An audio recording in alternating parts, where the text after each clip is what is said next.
Putra Pelangi pakai bodi Celsius. Guys.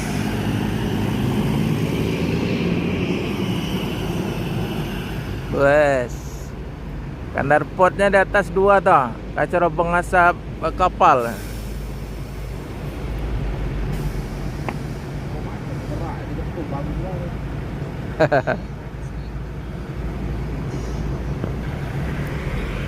Putra Pelangi dengan bodi Celsius,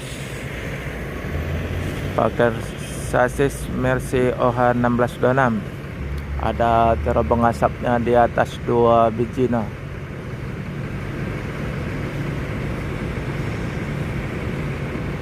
Bodi tua ini, tapi mesin masih muda, bodi yang tua. Putra Pelangi akan melanjutkan perjalanan menuju Medan dan sekitarnya. Semoga selamat sampai tujuan bosku, dan keselamatan bukan kecepatan.